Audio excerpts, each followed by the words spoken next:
Χαίρετε κυρίες και κύριοι, καλώς ήρθατε στο Viewpoint σε συνεργασία με το Ελληνικό Ινστιτούτο Στρατηγικών Μελετών. Σήμερα έχουμε τη χαρά και την τιμή να φιλοξενούμε τον κύριο Πάρη Καρβουνόπουλο, δημοσιογράφο, γνωστό σε όλους μας, τον οποίο μας ζητήσατε και φέραμε. Όπως ξέρετε, είναι επικεφαλής του militaire.gr και με πάνω από 20 χρόνια εμπειρία σε θέματα εθνικής άμυνας, σε θέματα εξοπλισμού, γεωπολιτικής, ενόπλων δυνάμεων. Καλώς ήρθατε. Καλώς σας βρήκα. Ευχαριστώ πάρα πολύ για την πρόσκληση. Είναι χαρά μας. Είναι λίγοι οι δημοσιογράφοι που ασχολούνται με αυτά τα ζητήματα και ακόμα λιγότεροι, ελάχιστοι, με την εμπειρία που έχετε τα τελευταία 20 χρόνια στα θέματα των... παραπάνω, μην κρύβετε την ηλικία μου. Έχουν περάσει τα χρόνια. Λέω το επίσημο που ασχολείστε αποκλειστικά με αυτό. Σε αυτά τα χρόνια, πώς βλέπετε να εξελίσσονται οι ένοπλες δυνάμεις, μια συνολική αλλά συνοπτική εικόνα, σε σχέση με το παρελθόν και σε σχέση με τις εξελίξεις στον τομέα του πολέμου και της ασφάλειας διεθνώς, μετά τους πρόσφατους πολέμους, αλλά και σε σύγκριση με τους γειτονές μας? Θα έλεγα ότι δυστυχώς έχουμε κολλήσει στο παρελθόν. Δηλαδή, αν ξεκινήσουμε από το θέμα των εξοπλισμών, η Ελλάδα εξακολουθεί και ψωνίζει εντός εισαγωγικών με μια λογική που μας οδηγεί στη δεκαετία του 80. Δεν απαξιώνω τις αγορές των μαχητικών αεροσκαφών ή των φρεγατών. Όλα χρειάζονται. Αλλά νομίζω ότι όποιος ρίξει μια ματιά στα τηλεοπτικά δελτία ειδήσεων και δει πώς γίνονται οι πόλεμοι στη γειτονιά μας, γιατί και η Ουκρανία γειτονιά μας, αλλά και η Μέση Ανατολή και η Ερυθρά Θάλασσα, θα διαπιστώσει ότι ο πόλεμος έχει περάσει σε άλλα επίπεδα που είναι εξίσου φωνικά, αλλά χρησιμοποιούνται για αυτούς τους φωνικούς πολέμους πολύ πιο φτηνά και ίσως και πιο αποτελεσματικά όπλα και συστήματα. Νομίζω αυτά που βλέπουμε στην Ερυθρά Θάλασσα και τα αντιμετωπίζει και το πλήρωμα της ελληνικής φρεγάτας που βρίσκεται εκεί, θα έπρεπε να μας δώσουν ένα μάθημα. Τα όσα έγιναν στο Ισραήλ με την επίθεση της Χαμάς. Όσα βλέπουμε να γίνονται και στον πόλεμο Ρωσίας-Ουκρανίας, όπου τα μη επανδρωμένα αεροσκάφη αλλά και τα μη επανδρωμένα σκάφη, ενώ για τη θάλασσα, παίζουν πλέον πρωταγωνιστικό ρόλο. Η Ελλάδα δεν έχει μπει σε αυτή την λογική. Εξακολουθεί και επιλέγει οπλικά συστήματα τα οποία, όπως είπα, μας πάνε σε πολύ προηγούμενες δεκαετίες. Και εντάξει, είναι πολύ άσχημο να πούμε ότι δεν έχουν προχωρήσει μπροστά οι ένοπλες δυνάμεις. Έχουν προχωρήσει. Βεβαίως, κάπου η λογική μας για το πού θέλουμε να πάμε αυτές τις ένοπλες δυνάμεις, σε αυτό το σύγχρονο πεδίο μάχης, κάπου χάθηκε. Ήρθαν και τα μνημόνια που αναγκαστικά μας υποχρέωσαν να βάλουμε φρένο στους εξοπλισμούς. Βέβαια, για να είμαστε ειλικρινείς, το φρένο στους εξοπλισμούς είχε μπει αρκετά πριν τα μνημόνια. Η τελευταία μεγάλη αγορά που έκανε η Ελλάδα ήταν το 2005, όταν η κυβέρνηση Καραμαλή με υπουργό το Σπύλιο Σπιλιοτόπουλο είχε παραγγείλει τα 30 μαχητικά F-16. Από εκεί και πέρα δεν έχουμε καλή άλλη αγορά. Αν δούμε τώρα τη σημερινή εικόνα, τα πράγματα δεν είναι και πολύ αισιόδοξα. Παρότι έχουμε παραγγείλει και έχουμε παραλάβει τα νέα μαχητικά αεροσκάφη, τα Ραφάλ, παρότι αναμένουμε τις 3 φρεγάτες Πελαρά, έχουμε σημαντικά προβλήματα. Οι μαύρες τρύπες στον αμυντικό μας φράχτη είναι πολλές και σημαντικές. Νομίζω ότι δεν χρειάζεται να είναι κανένας ειδικός για να καταλάβει ότι το μεγαλύτερο πρόβλημα που αντιμετωπίζει η Ελλάδα έχει να κάνει με το στόλο της. Διαθέτει πλέον η Ελλάδα ένα γυρασμένο στόλο, ταλαιπωρημένο, ο οποίος δεν μπορεί να ανταποκριθεί στις σύγχρονες απειλές που δεν περιορίζονται μόνο στο Αιγαίο. Είμαστε υποχρεωμένοι να βρισκόμαστε, όπως ξέρετε, ακόμα και στην Ερυθρά, αλλά και σε άλλες θάλασσες πιθανόν να χρειαστεί.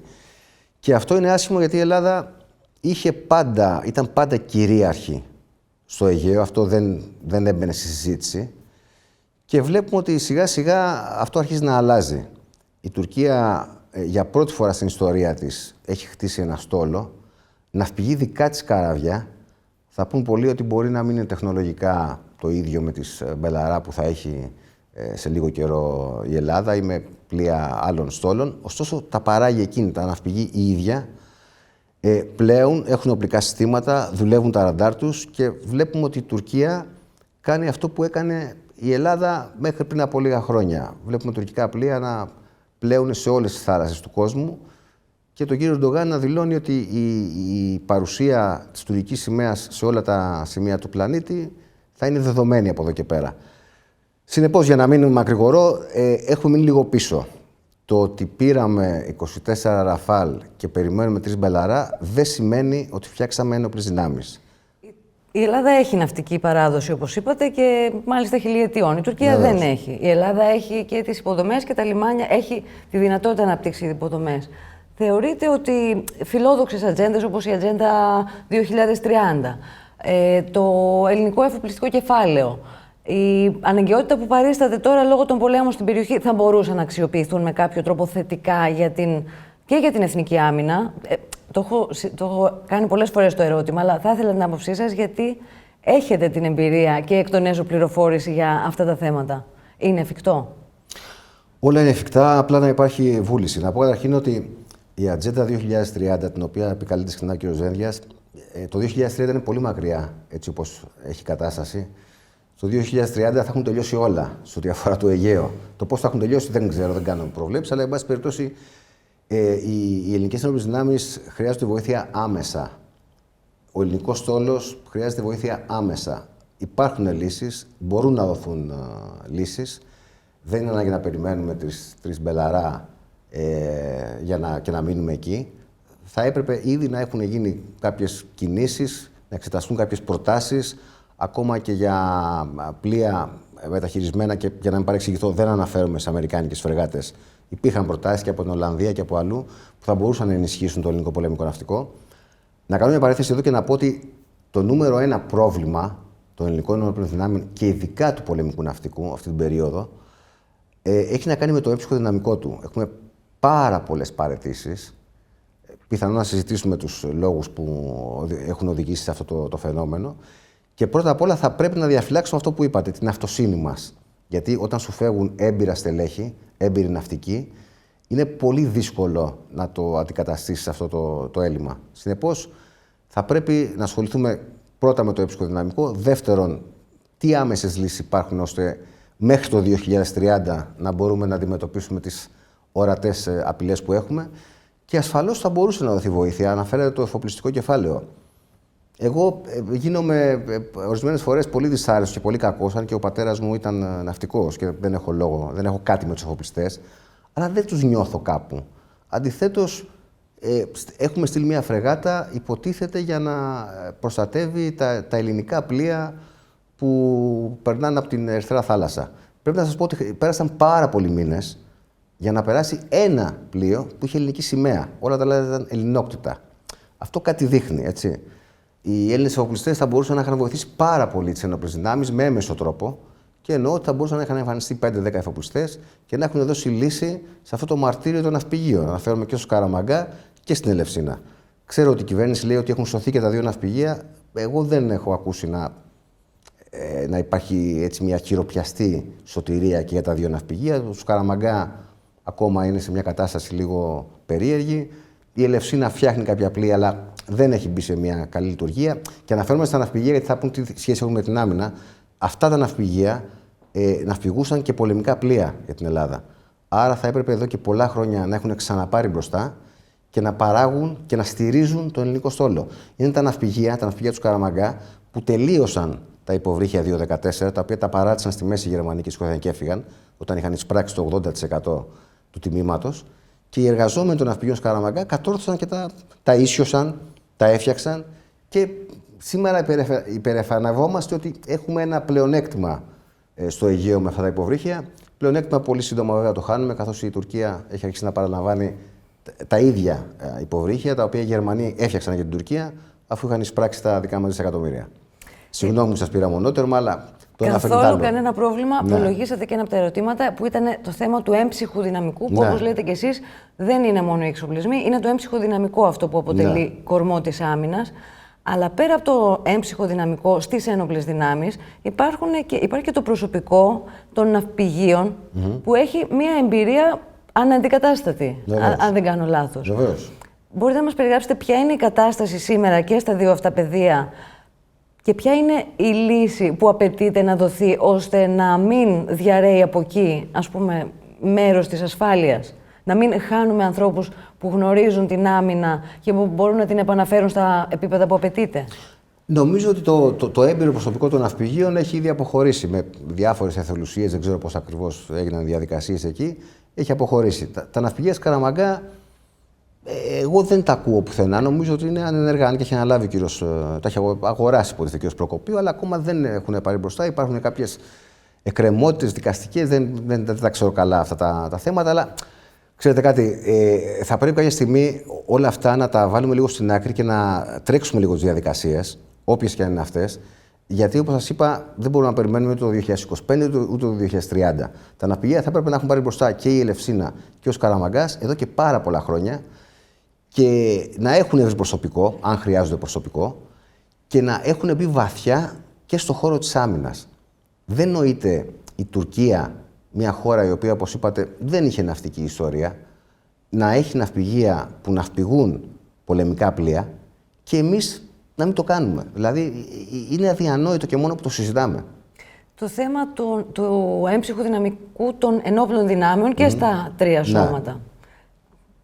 Πώς έχετε καταλάβει από το ρεπορτάζ ότι είναι η κατάσταση που επικρατεί και πώς λύνεται αυτή η κατάσταση που λίγοι περιγράφουν? Η κατάσταση είναι τραγική και νομίζω, επειδή λένε ότι οι αριθμοί λένε πάρα την αλήθεια, δεν είναι μόνο ότι φεύγει πολλοί κόσμος, έχουμε ένα ακόμη χειρότερο πρόβλημα. Είναι ότι ο νέος κόσμος δεν επιλέγει πια τις στρατιωτικές σχολές, δεν επιλέγει τη στρατιωτική καριέρα. Όταν στη Σχολή Ευελπίδων θα έπρεπε να καλυφθούν νομίζω 307 θέσεις, πέρασαν στα όπλα της Σχολής Ευελπίδων 77 και σήμερα που μιλάμε έχουν μείνει 47 στα όπλα της Σχολής Ευελπίδων. Καταλαβαίνετε ότι το πρόβλημα είναι πολύ σοβαρό. Έχετε διαπιστώσει εσείς να βρισκόμαστε σε κάποια κατάσταση συναγερμού για αυτό το θέμα? Έγιναν κάποιες ανακοινώσεις ότι θα αυξηθεί η αποζημίωση των σπουδαστών. Μα αυτό είναι το πρόβλημα. Δηλαδή, νομίζουμε ότι δεν ξέρει ένα παιδί 17-18 χρονών ότι αν πάει στη Σχολή Ευελπίδων θα βγει ανθιπολοχαγός μετά από 4 χρόνια, θα παίρνει κάτω από 1.000 ευρώ, θα μετατεθεί προφανώς σε κάποια μονάδα των συνόρων και θα δίνει τα 500 ευρώ ενίκιο. Εάν δεν είναι οικονομικό μόνο, τι άλλο είναι το πρόβλημα? Είναι οικονομικό, γιατί ξέρετε, και εγώ που κάνω χρόνια αυτό το ρεπορτάζ, χρειάστηκε να έρθει η κρίση και τα μνημόνια για να καταλάβω, να κατανοήσω αυτό που μου έλεγαν οι στρατιωτικοί και δεν μπορούσα να το παραδεχτώ, ότι εκτός όλων των άλλων είναι και εργαζόμενοι. Έχουν οικογένεια. Ένας στρατιωτικός ο οποίος έχει την ευθύνη μιας μονάδας, ένας πιλότος, ένας κυβερνήτης φρεγάτας, δεν μπορεί να έχει στο μυαλό του ότι χρωστάει τη ΔΕΗ ή ότι πώς θα τα βγάλω πέρα να πληρώσω και το ενίκιο.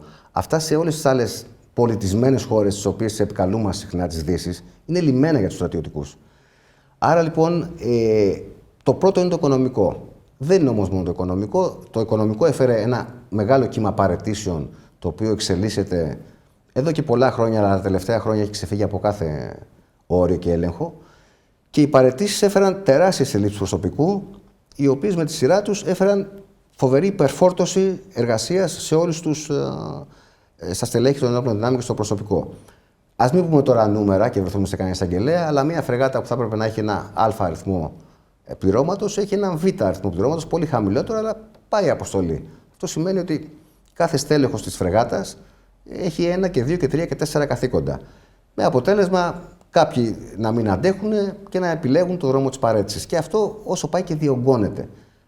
Ούτε γι' αυτό έχω δει κάποια κατάσταση συναγερμού από την πολιτική ηγεσία, από όλα τα κόμματα, από την αντιπολίτευση να θέτει και να ξαναθέτει το θέμα. Είναι σαν να μην υπάρχει το πρόβλημα. Οι στρατιωτικοί βγαίνουν, έχουν φτάσει στο σημείο εδώ και πολλά χρόνια αναγκαστικά να βγαίνουν σε μέσα ενημέρωσης, να μιλάνε, να λένε τα προβλήματά τους. Ανταπόκριση καμία.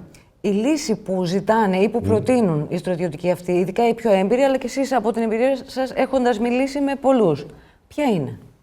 Να φτιαχτεί ένα νέο μισθολόγιο που τουλάχιστον θα εξασφαλίζει ένα μίνιμουμ αξιοπρέπειας στους στρατιωτικούς. Δεν θα είναι κάτι παραπάνω. Μπορεί να εξασφαλιστεί κάτι τέτοιο με ένα καλύτερο management, αν επιτρέπετε ο όρος, στον προϋπολογισμό των ενόπλων δυνάμεων, ή είναι ανέφικτο? Στον προϋπολογισμό γενικότερα του κράτους. Ξέρετε, θα ακουστεί πολύ λαϊκιστικό, αλλά μεταφέρω κάτι που μου είπαν οι στρατιωτικοί. Η απάντηση που παίρνουν πάντα είναι ότι δεν υπάρχουν χρήματα. Όταν διαπιστώνουν όμως ότι υπάρχουν χρήματα, ας πούμε, για χαλιά στο Υπουργείο Τουρισμού. Είναι ένα παράδειγμα, το αναφέρουν. Σου λέει πώς δεν υπάρχουν χρήματα για τους στρατιωτικούς. Τι τους απαντάς?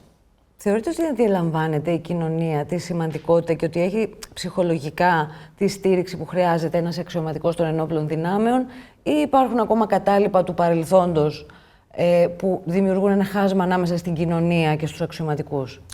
Νομίζω ότι πλέον τα κατάλοιπα αφορούν ένα πολύ μικρό μέρος της κοινωνίας, το οποίο έχει μείνει σε ιστορικές στιγμές που, εντάξει, καλό να τις γνωρίζουμε, αλλά δεν πρέπει να μένουμε σε αυτές. Νομίζω ότι η αποδοχή των ενόπλων δυνάμεων, και έχει καταγραφεί αυτό και σε δημοσκοπήσεις, είναι πάρα πολύ ψηλά. Ναι. Εκτιμούν τους στρατιωτικούς οι πολίτες. Πρέπει να πούμε ότι είναι κρίμα που κάνουμε αυτή τη συζήτηση, γιατί πλέον δεν έχουμε στρατιωτικούς, αυτό που έλεγαν παλιά τη δεκαετία του 50, του 60, οι καραβανάδες. Δεν υπάρχουν καραβανάδες πια.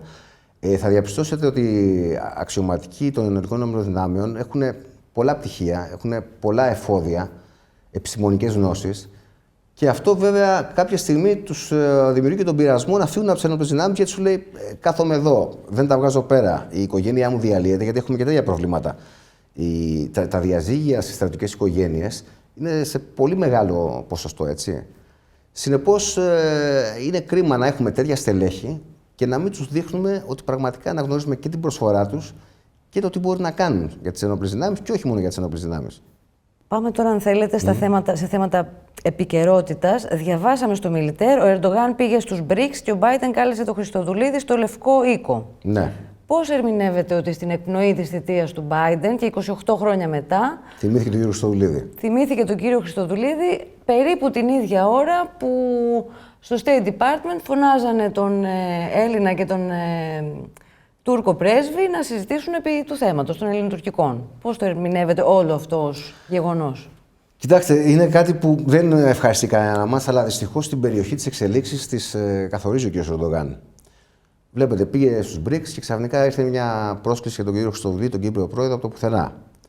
Σαν να του στείλει ένα μήνυμα ότι, εν πάση περιπτώσει, εντάξει, ανεχόμαστε τις κινήσεις που κάνεις, αλλά μην ξεχνάς που ανήκεις. Ο κύριος Ερντογάν, για τον οποίο έχουμε κάθε λόγο να είμαστε έτσι επιφυλακτικοί και προσεκτικοί δείχνει ότι έχει κάποιες ηγετικές ικανότητες σε ό,τι αφορά τη χώρα του, τις οποίες τις χρησιμοποιεί πάρα πολύ έτσι καλά. Εμφανίστηκε στους BRICS, δεν πήρε κάτι. Αν δούμε την ουσία του θέματος, έβγαλε φωτογραφίες, χαιρέτησε τον κύριο Πούτιν, με τον οποίο μιλάει πάρα πολύ συχνά. Πήρε ένα βέτο από την Ινδία, αν δεν κάνω λάθος. Πήρε ένα βέτο από την Ινδία. Μιλάει πάρα πολύ συχνά με τον Πούτιν και την ίδια ώρα, το καλοκαίρι του 2025, αν θυμάμαι καλά, τα Μπαϊρακτάρ θα παράγονται σε εργοστάσιο στην Ουκρανία. Αυτό δείχνει ότι έχει μια ικανότητα την οποία πρέπει να την αναγνωρίσουμε. Ικανότητα που δυστυχώς το δικό μας πολιτικό σύστημα δεν την έχει επιδείξει, τουλάχιστον το τελευταίο διάστημα, στις εξελίξεις που έχουμε στη γειτονιά μας, και αναφέρομαι κυρίως στον τρόπο με τον οποίο χειριζόμαστε τον πόλεμο Ρωσίας-Ουκρανίας, αλλά και την εκοφαντική σιωπή μας και απουσία μας στη Μέση Ανατολή και στην Λιβύη. Όλες αυτές τις περιοχές που ανέφερα, να προσθέσω και την Αλβανία και τα υπόλοιπα Βαλκάνια, είναι ένα γήπεδο στο οποίο έχει μπει ο κύριος Ερντογάν και η Τουρκία και παίζει μπάλα μόνος του. Και αυτό είναι κάτι που θα πρέπει να μας προβληματίσει. Άρα, στο ερώτημά σας, ναι, ο κύριος Ερντογάν κατά κάποιο τρόπο εξασφάλισε την πρόσκληση για τον Κύπριο πρόεδρο να πάει στον Λευκό Οίκο. Το θέμα είναι βέβαια τι έχει πάρει από αυτή την, τι θα πάρει η Κύπρος από αυτή την επίσκεψη. Μένει να το δούμε. Να προσθέσω άλλη μία παράμετρο. Την έκθεση της Ευρωπαϊκής Ένωσης για την πρόοδο της Τουρκίας, η οποία κάνει σαφείς αναφορές σε όλα αυτά που συζητάμε κάποιες φορές στην Ελλάδα για τα αμυντικά, και για τη στάση στο Αιγαίο και για την κατοχή της Κύπρου και για την στάση της στην κάθε της, το να μην αποδέχεται την ύπαρξη της Κυπριακής Δημοκρατίας ως ευρωπαϊκό κράτος, όλα αυτά που αποτελούν εμπόδιο για την Τουρκία.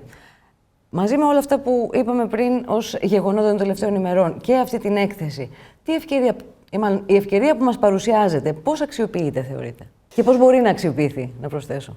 Δεν θέλω σε καμία περίπτωση να απαξιώσω την έκθεση της Ευρωπαϊκής Ένωσης, είναι πολύ σημαντική. Ωστόσο, θα προτιμούσα να σταματούσε η Γερμανία την αυπήγηση των υποβρυχίων για την Τουρκία και να μην μπει καν στην κουβέντα για πώληση Eurofighter στον κύριο Ερντογάν. Θέλω να πω ότι είναι πολύ καλές οι εκθέσεις, δεν τις απαξιώνουμε, επαναλαμβάνω, αλλά να δούμε και λίγο τι γίνεται στην ουσία. Τώρα, να εκμεταλλευτούμε την ευκαιρία.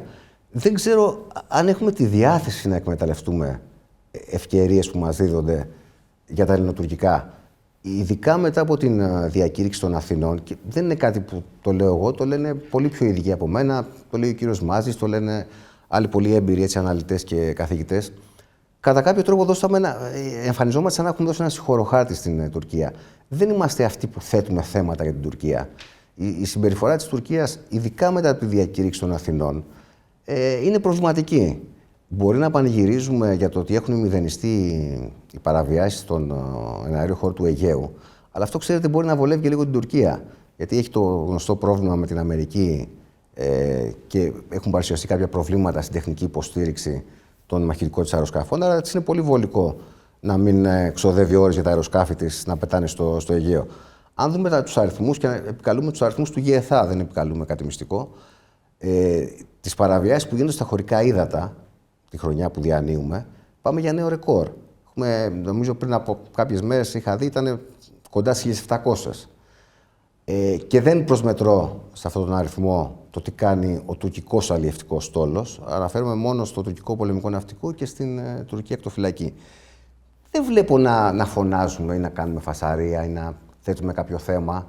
Ότι εντάξει, βρισκόμαστε υποτίθεται σε μια περίοδο συνομιλιών, σε μια περίοδο που η κυβέρνηση λέει ότι είναι πολύ γαλήνια τα νερά στο Αιγαίο, αλλά μόνο γαλήνια δεν είναι. Άρα θέλουμε να εκμεταλλευτούμε αυτές τις ευκαιρίες. Και για την έκθεση Ευρωπαϊκής Ένωσης δεν άκουσα να γίνεται κάποια ιδιαίτερη φασαρία. Μιλώντας για χωρικά ύδατα, ναι. λίγες μέρες πριν την έλευση Φιντάν είμαστε και λίγες μέρες μετά τη μεγάλη συζήτηση που έγινε μετά τις δηλώσεις της διευθύντριας του ΕΛΙΑΜΕΠ και μάλιστα στην κρατική τηλεόραση για ενδεχόμενη μονομερή υποχώρηση από κυριαρχικά δικαιώματα τα οποία είναι σαν να μειώνουμε τα σύνορά μας, αν έχω καταλάβει σωστά. Αυτό τι εξυπηρετεί, δηλαδή γιατί να μπει ένα ερευνητικό ίδρυμα στη διαδικασία να κάνει κάτι που επικοινωνιακά, να προβάλλει μια θέση που επικοινωνιακά σαφέστατα θα του κάνει ζημιά στην κρατική τηλεόραση για ένα ζήτημα το οποίο η κυβέρνηση επισήμως αρνείται ότι υφίσταται.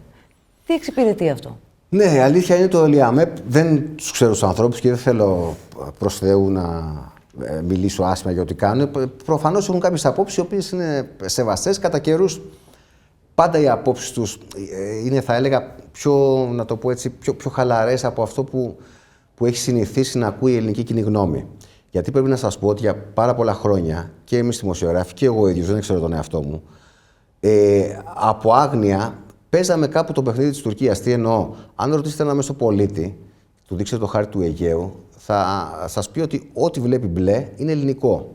Και αυτό ήταν υπέρ της Τουρκίας. Γιατί η Τουρκία, ποιο είναι το αφήγημα που πουλάει? Ότι οι Έλληνες με έχουν πνίξει, δεν έχω δίωδο να περάσω από το Αιγαίο.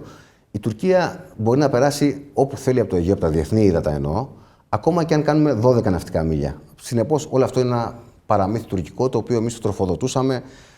Μας έπαιρναν τηλέφωνο διάφοροι, ας πούμε, όταν δούλευα στον Αντένα και βλέπουμε μια τουρκική φρεγάτα έξω από την Άνδρο. Αν η φρεγάτα έπλεε στα διεθνή ύδατα, δεν υπήρχε θέμα, εμείς το κάναμε θέμα. Αυτό, καταλαβαίνετε, εννοώ, εξυπηρετούσε το τουρκικό αφήγημα. Αντίστοιχα, με συγχωρείτε, αντίστοιχα όμως δεν τίθεται θέμα, ας πούμε, δύο στενά έλεγχη η Τουρκία. Δεν δημιουργείται εκεί θέμα στη διεθνή ναυσιπλοεία? Για να ολοκληρώσω για το θέμα της κυρίας, της διευθύντριας του ΕΛΙΑΜΕΠ. Συνεπώς, αυτά που είπε η Γενική Διευθύντρια του ΕΛΙΑΜΕΠ ήταν λογικό να προκαλέσουν κάποιες αντιδράσεις, γιατί τι μας είπε ουσιαστικά? Ότι παραιτούμαστε και επισήμως από το νομιμότατο δικαίωμα που έχουμε να πάμε στα 12 ναυτικά μίλια.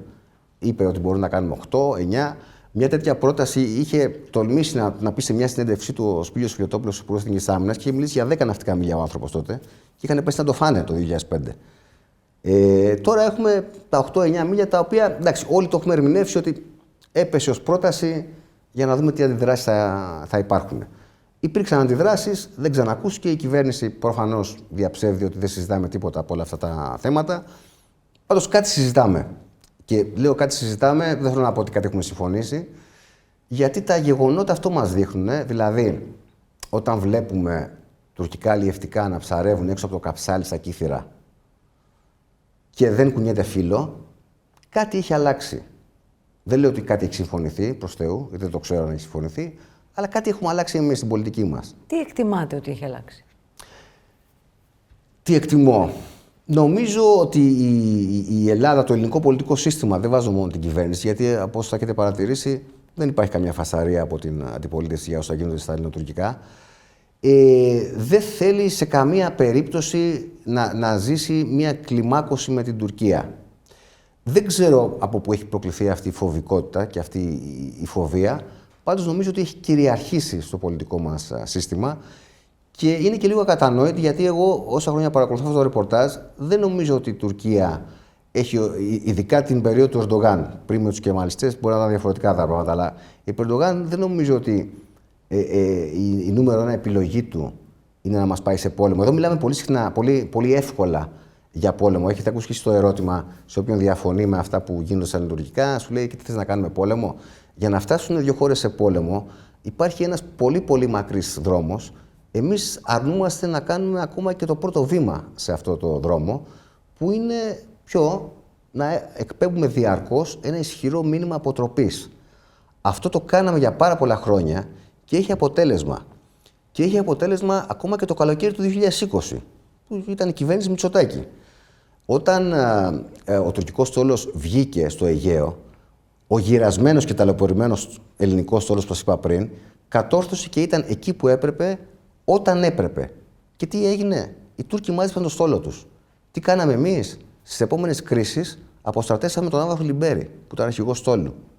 Και στη δεύτερη φάση, βέβαια, της κρίσης του 2020, η παρουσία μας ήταν διακριτική. Ήταν οι 82 μέρες που έκανε Σουλάτσο το Όρους Ρέις και μας έλεγε ο τότε αρχηγός Γεθά ότι το πήρε ο αέρας και το μετέφερε, ας πούμε, σε δικά μας ύδατα. Συνεπώς, ο ρόλος των δημοσιογράφων του τύπου και των μέσων ενημέρωσης σε όλα αυτά είναι κάτι που γνωρίζετε εκ των έσω και από τα μεγάλα κανάλια και από το Μιλιτέρ τώρα. Θεωρείτε ότι το κοινό έχει την ενημέρωση στο βάθος, την ποιότητα και το χρόνο που απαιτείται για να έχει μια πλήρη εικόνα του τι γίνεται στα εθνικά μας θέματα, στα αμυντικά και στη γεωπολιτική μάλιστα, δηλαδή και στην ανάλυση αυτών των γεγονότων πέρα από τα αμιγώς ελληνοτουρκικά? Καταρχήν, να σας πω, επειδή το ακούω πάρα πολύ συχνά από πολιτικούς, δεν το λένε δημόσια, αλλά σε συζητήσεις με δημοσιογράφους το λένε. Όταν τους τριμώχνεις και τους λες γιατί δεν ασχολείστε με αυτά τα θέματα, γιατί δεν τα σηκώνετε ψηλά στην ατζέντα σας, η δικαιολογία που έχουν είναι ότι ο κόσμος δεν ασχολείται με αυτά τα θέματα. Να τους πληροφορήσουμε ότι κάνουν λάθος. Και εμείς οι δύο το βλέπουμε και στα στατιστικά όσων παρακολουθούν τέτοιες εκπομπές. Υπάρχει ένα πολύ μεγάλο μέρος της κοινής γνώμης, το οποίο ενδιαφέρεται πάρα πολύ για τα γεωπολιτικά θέματα, πάρα πολύ για την εθνική άμυνα και νομίζω ότι η σημερινή κυβέρνηση θα το διαπιστώσει σύντομα αυτό. Αν τα πράγματα πάνε σε μια συμφωνία που δεν θα είναι αυτή που η κοινή γνώμη περιμένει, νομίζω ότι θα το διαπιστώσει. Οι δημοσιογράφοι, δεν ξέρω τον εαυτό μου, από την κριτική την αυτοκριτική. Να πούμε πρώτα καλά, οι δημοσιογράφοι του Υπουργείου Άμυνας, τουλάχιστον της δικής μου γενιάς, κληθήκαμε πολλές φορές να διαχειριστούμε πάρα πολύ σοβαρά και επικίνδυνα θέματα και πολλές φορές αυτά τα θέματα δεν βγήκαν ποτέ στη δημοσιότητα. Όταν θα περάσουν τα χρόνια και αν είμαστε καλά και μπορούμε να γράφουμε ακόμα, θα έχει ενδιαφέρον οι παλιοί, οι συνάδελφοί μου, να γράψουμε ένα βιβλίο για τα θέματα που αναγκαστήκαμε να μην δημοσιοποιήσουμε για λόγους εθνικού συμφέροντος. Και ήταν, επαναλαμβάνω, όλα πάρα πολύ σοβαρά θέματα. Πολλές φορές χωρίς καν, μάλλον πριν υπάρξει η καθοδήγηση της ηγεσίας, για να μας πούνε ότι αυτό το θέμα είναι ευαίσθητο, καλό είναι να το προσέξουμε. Το κάναμε μόνοι μας. Άρα, εντάξει, καλά κάνει και μας κατηγορεί ο κόσμος για την ποιότητα της δουλειάς μας τα τελευταία 10 χρόνια, αλλά υπάρχει και αυτή η πλευρά του νομίσματος. Τότε όμως πρέπει να πω ότι υπήρχε και ένα οργανωμένο σύστημα επικοινωνίας στην Εθνική Άμυνα, στο Υπουργείο Εθνικής Άμυνας, το οποίο είχε ξεκινήσει από έναν υπουργό, ο οποίος θεωρείται πάρα πολύ σκληρός και δεν ήταν και πολύ φίλος των δημοσιογράφων, ήταν ο Γιάννης Βαρτσιώτης, ο οποίος είχε καθιερώσει στην κυβέρνηση του πατέρα Κωνσταντίνου Μητσοτάκη το θεσμό των εκπροσώπων τύπου των Γενικών Επιτελείων. Ήταν μια πάρα πολύ σοβαρή προσπάθεια και οι δημοσιογράφοι είχαν άμεση ενημέρωση και ουσιαστική ενημέρωση, ουσιαστικότατη ενημέρωση. Οι άνθρωποι δεν μιλούσαν για πολιτική, αλλά μιλούσαν για όλα τα θέματα της άμυνας και βοηθούσαν τους συντάκτες που κάλυπταν αυτόν τον ευαίσθητο χώρο όλη τη μέρα, όλο το 24ωρο για ό,τι χρειαζόταν. Αυτή η προσπάθεια με τα χρόνια ατώνησε και έχουμε φτάσει σε ένα σημείο που, λυπάμαι που το λέω, δεν υπάρχει καμία απολύτως ενημέρωση επίσημη από το Υπουργείο Εθνικής Άμυνας. Είναι ντροπή. Το ντροπή είναι το λιγότερο. Είναι επικίνδυνο αυτό που συμβαίνει. Αρκεί να σας πω ότι εγώ, για να είμαι καλυμμένος για το ρεπορτάζ που καλύπτω, πολλές φορές στέλνω ερωτήματα γραπτά σε email. Δεν υπάρχει καμία ενημέρωση, καμία αντίδραση, καμία καθοδήγηση εντός εισαγωγικών, γιατί δεν είναι καλό να καθοδηγείται ο δημοσιογράφος, αλλά καταλαβαίνετε τι εννοώ. Σε αυτόν τον χώρο πρέπει να υπάρχει μια συνεννόηση, ειδικά για κάποια πολύ λεπτά θέματα. Υπάρχει μια ανυπαρξία της ηγεσίας ό,τι αφορά το χώρο της ενημέρωσης και αυτό είναι πάρα πολύ άσχημο. Και υπάρχει και κάτι άλλο. Δεν υπάρχει καμία αντίδραση για πολύ σοβαρά θέματα που δημοσιοποιούνται. Εγώ η δουλειά μου δεν είναι να συμβουλεύω τους συμβούλους του επικοινωνιακούς του εκάστοτε υπουργού, αλλά είναι λάθος αυτό που γίνεται. Γιατί αν γραφτεί κάτι λάθος και δεν υπάρξει αντίδραση, στον κόσμο μένει το λάθος. Και αυτό δεν το έχουν κατανοήσει. Μπορεί με την προσπάθεια των ίδιων των δημοσιογράφων που είτε από πατριωτικό συναίσθημα είτε από ευθύνη επαγγελματική επιλέγουν να προσπαθούν να κάνουν το σωστό ρεπορτάζ. Μπορούν να προσφέρουν με κάποιο τρόπο καλύτερη ενημέρωση στους ανθρώπους που ενδιαφέρονται.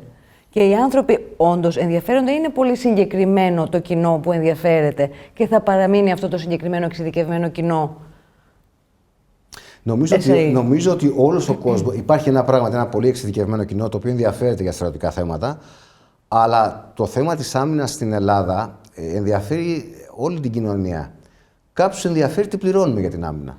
Δεν ενδιαφέρει να σου πει γιατί να πληρώνω στα λεφτά, θέλω να ξέρω τι αγοράζεται. Έτσι. Όπως θέλω να ξέρω πόσα απάτσι χάσατε εσείς στο Στεφανοδίκιο. Πόσα απάτσι, 2, 3, 5, 10. Πόσα θα πληρώσουν οι φορολογούμενοι, 1 δις, 2 δις. Το ξέρετε ότι αυτό δεν έχει ανακοινωθεί επισήμως τίποτα απολύτως. Είναι δυνατόν να έχει χαθεί ένας αριθμός. Ξέρουμε, αλλά δεν το λέμε τώρα γιατί είναι απόρριτο. Ας πούμε το ότι έχουμε διαθεσιμότητα 27% στρατιωτικές μονάδες που είπε ο κ. Δένδιας προχθές δεν είναι απόρριτο, αλλά είναι απόρριτο να πούμε στους Έλληνες φορολογούμενους πόσα από τα ελικόπτερα που πλήρωσαν πνίγηκαν στο Στεφανοδίκιο. Ναι, οι δημοσιογράφοι οφείλουν να παρέχουν καλή ενημέρωση στην κοινωνία για τα θέματα της άμυνας. Και ο νούμερο ένα κανόνας και απαράβατος κανόνας είναι να τους λέμε όσο το δυνατόν την αλήθεια. Λέω όσο το δυνατόν για να παρεξηγηθώ πάλι. Αν υπάρχει ένα θέμα το οποίο μπορεί να κάνει ζημιά εθνική, ωραία, θα το στρογγυλεύσουμε, δεν θα το πούμε. Αλλά πρέπει να τους λέμε την αλήθεια ακόμα και στις καλές στιγμές. Δεν μπορούμε να δημιουργούμε ψευδαισθήσεις στον κόσμο. Γιατί έβλεπα πολλούς συναδέλφους εντός και εκτός εισαγωγικών την εποχή που ανακοινώθηκαν τα Ραφάλ ή που έκλεισε η συμφωνία με την Μπελάρα, να παρουσιάσουν στον κόσμο μια εικόνα τουλάχιστον υπερδύναμης. Ο κόσμος πρέπει να ξέρει την αλήθεια και να μην έχει ψευδαισθήσεις, να ξέρει τις δυνατότητες που έχει η χώρα στον αμυντικό της τομέα και έτσι θα μπορέσει ίσως να ερμηνεύσει καλύτερα γιατί όποια κυβέρνηση λειτουργεί όπως λειτουργεί στα λειτουργικά. Θα μπορέσει να καταλάβει ορισμένα πράγματα καλύτερα. Το να του λέμε ότι θα γκρεμίσουμε τις γέφυρες του Βοσπόρου ρίχνοντας πυράβλους από τη Σαλαμίνα, ο απλός πολίτης, ο μέσος πολίτης, λογικό είναι να πιστέψει ότι είμαστε μια υπερδύναμη, ότι διαθέτουμε διαστημόπλια και μπορούμε να κατακτήσουμε το σύμπαν. Δεν είναι έτσι. Οι δυνατότητες μας είναι συγκεκριμένες. Έχουμε πολύ καλές ένοπλες δυνάμεις. Μπορούμε να υπερασπιστούμε τη χώρα μας και δεν έχουμε κανένα λόγο να ανησυχούμε και να φοβόμαστε. Αλλά πρέπει να ξέρουμε ποιο είναι το ταβάνι μας, τι μπορούμε να κάνουμε και τι θέλουμε να κάνουμε. Αυτό είναι το βασικό. Μάλλον δεν ξέρουμε και τι θέλουμε να κάνουμε, αλλά αυτό αφορά τους πολιτικούς. Συζητούσαμε off camera πριν ξεκινήσει η συνέντευξη σε ποιο βαθμό τα μέσα που ασχολούνται με την ενημέρωση του κοινού για εθνικά θέματα κάνουν κριτική για χάρη της κριτικής ή παρασυρώμενοι από τα συναισθήματα, είτε λειτουργούν ως βαλβίδα αποσυμπίεσης. Θα μπορούσε να αποτραπεί αυτό. Θα μπορούσαμε δηλαδή να κάνουμε επικοδομητική κριτική όσα μέσα ασχολούνται προς όφελος και της βελτίωσης της κατάστασης και της ενημέρωσης των πολιτών. Καταρχήν γίνεται κριτική. Θεωρώ ότι σε κάποιο βαθμό. Σε κάποιο βαθμό, από κάποια μέσα γίνεται. Νομίζω ότι η κριτική πάντα είναι επικοδομητική, όσο αρνητική κι αν είναι. Νομίζω ότι πάντα βοηθάει, δίνει εν πάση περιπτώσει ένα κίνητρο να υπάρξουν κάποιες διορθώσεις. Εγώ αυτό που διαπιστώνω και σας το είπα και πριν από λίγο, είναι ότι γίνεται κριτική και δεν υπάρχει απολύτως καμία αντίδραση. Δεν υπάρχει καμία απάντηση. Και εντάξει, μπορούν να μην απαντάνε στους δημοσιογράφους, αυτό είναι το λιγότερο, δεν είναι αυτό το θέμα. Αλλά δεν βλέπουμε ότι το σύστημα εισπράττει από αυτή την κριτική ότι πρέπει να κινητοποιηθεί και να κάνει κάτι. Αυτό που τους απασχολεί είναι πώς έμαθε αυτός ο δημοσιογράφος αυτή την πληροφορία και γιατί την έμαθε και να δούμε ποιος το διέρευσε. δεν δίνει λύση αυτό στο πρόβλημα. Συνεπώς, εγώ νομίζω ότι η κριτική, ακόμα αν θέλετε να πω και η κακόπιστη κριτική κάποιες στιγμές, καλό είναι να την κοιτάνε οι άνθρωποι της εξουσίας. Αν αποδειχτεί ότι είναι κακόπιστη, εντάξει, τη βάζεις στην άκρη, δίνεις και την πρέπουσα απάντηση και τελείωσε η ιστορία.